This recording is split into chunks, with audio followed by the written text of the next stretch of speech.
Matt Hancock saying that parkour is a great way to learn about your body, like so on and so all this stuff. So anyway, with that in mind, and of course, I can't just do those types of flips.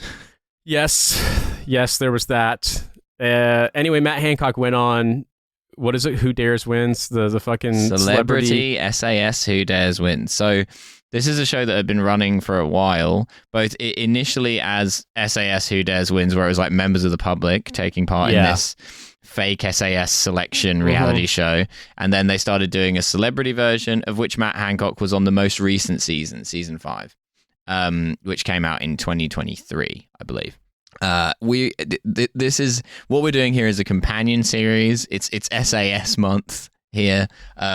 We're doing this for you guys, and then we're also going to be doing an episode about the Iranian embassy siege with November, which should be pretty fun. Yeah, we're a little bit late because we've had a lot of stuff come up this month, but we promise you'll get your slop and you'll get 2 SAS episodes. But first, to clear the air here, I am in the CIA. Yeah. No, I'm not actually in the CIA. Hilariously, it's the opposite. I've been out of the military longer than I was in, and I'm also, my only connection to the military now is that friends of mine that I'm still in touch with have to list me on their security clearance as like foreign contacts that they know because I am a British citizen. But in a different life, a long time ago, I commissioned as an infantry officer in the U.S. Army, and I was on active duty for about 3 years when I tried out for Army Special Forces selection, and got selected in March 2011, and then went into the qualification course, which is much, much longer. It's not this kind of a thing. It's lots of different instances of this kind of a thing, but in different formats. Sometimes it's academic stuff. Sometimes it's physical. Sometimes it's like tactical training stuff where it's less like do fun obstacle courses and more like fake patrolling kind of stuff, So I did that. I decided I wanted to leave the Army, and so about halfway through the qualification course, I left. My punishment was to go to basically the worst unit in the Army in South Korea, and then I got out. Yeah, you went to the BTS Army. I did. Actually, one time we literally were made to, as part of our duty description, we had a formation at like 7 p.m. to then go, and so it didn't look like there was no crowd at this weird morale K-pop concert on base. And we had to watch... Stood at attention at the K-pop concert. Crayon Pop perform their hit song, Jumping.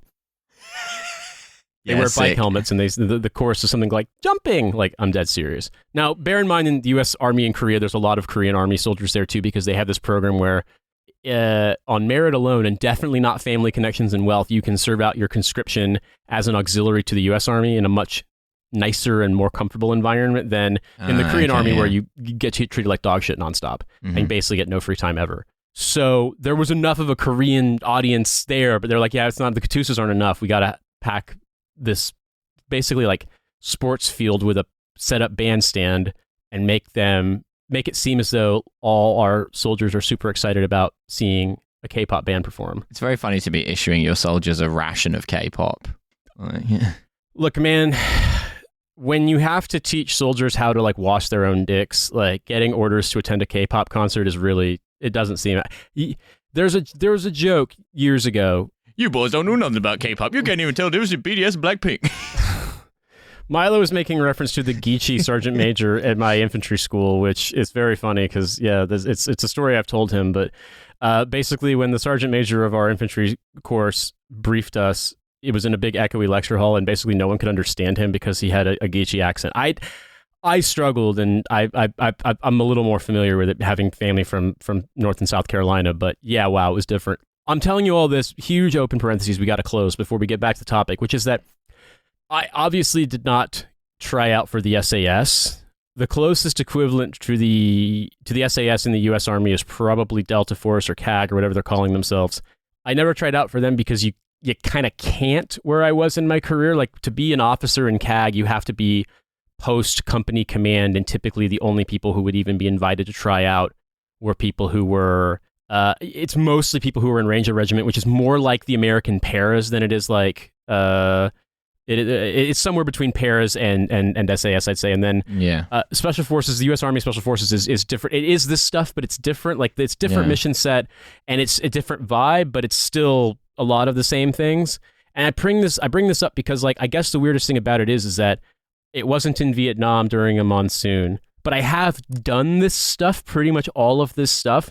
Like, I've done it in the real thing, not in like a reality TV thing. And like, I'm not saying that it's not to brag. It's just more, it's kind of surreal to watch it from this angle, I suppose. We're watching it because it's dumb and Matt Hancock is on it. But you can imagine for me, it's just sort of strange, like, because there's a sense of like, this is the toughest thing you'll ever do, but do that in BBC announcer voice. And I have done it. I mean, it sucked, don't get me wrong, but like, there's a certain kind of like exoticism about it when you don't have any connection to it. That's the point, that's the appeal of the show. Yeah. And so you can imagine for me, it's just sort of like, okay, I guess this is my job. My job is to watch this very strange show in our studio basement this morning. And now talk about it. It's a real like patchwork of different bits of like army lore in this show. Like, I mean, look, I'm not an army guy, but I would say I take a healthy vibes based interest in the British Army and what it's up to. So there's like, it's interesting that there are some things which, I mean, like, I'm not an expert, but there are some things which they seem to get right, and then so much stuff that is just like so bafflingly not right that it's like it's like a weird mishmash. Like they make them all refer to them as staff, which is right. They do make you do that on SAS selection. But then almost everything else about it is like the paras. It's like they make them do milling, which is a paras thing. Like the SAS would not be doing stuff that fucking stupid. Also things like they're just like constantly like yelling at them and beasting them and stuff, which again is like, that's like a paras thing or like a regular army thing. But like famously SAS selection is like, they barely even talk to you. They're just like, you have to do this on your own. I'm not going to encourage you. Like, you either get up the hill or don't. I don't give a fuck. Which is kind of what Army Special Forces selection was like. I'd say Ranger School is more like this. We didn't do milling, but we basically did combatives, which is like Army MMA, and they made us do a great big combatives. Army MMA, what a terrifying Yeah, it's horrible, it's stupid. It's bad MMA that sucks, but the Army makes you do have a sticker of a Camaro on your Camaro. Yeah, that's the first time I ever learned about Tap Out as a brand, was that one of the Ranger instructors had a huge decal on the back of his gigantic truck. So, you know, that's all he needed was a Monster Energy drink sticker on that thing, and he would have been perfect. It was like, on his way to divorce court, gonna lose. I'm gonna try and armbar the judge. That's the only way I'm gonna win. I bring up the thing in Ranger School because, so I went to Ranger School when I was a second lieutenant. It was sort of an expectation that if you're an infantry officer, you go and you graduate, or at least try. I passed. I graduated in January 2008. It was really physically hard on people. Like, it sucks. Like, Special Forces selection is hard in a different way because it's just so condensed, but they don't really yell at you. They don't really haze you. You get to eat more. You get to sleep more.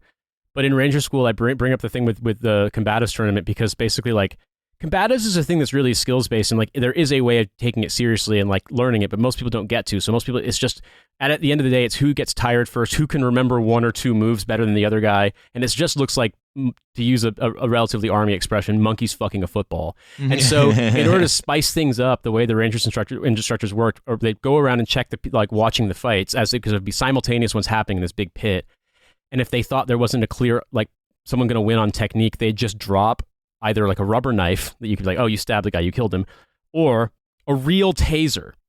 Now, it wasn't powerful enough to fully incapacitate you, but it did fucking hurt. It was like getting shocked with someone's... Oh, like a stun gun. Like someone's electric razor. It hurt enough that it was unpleasant, and yes, you could tase people. So that gives you some idea of how seriously it was taken. It was just hazing. Like, it's all just hazing.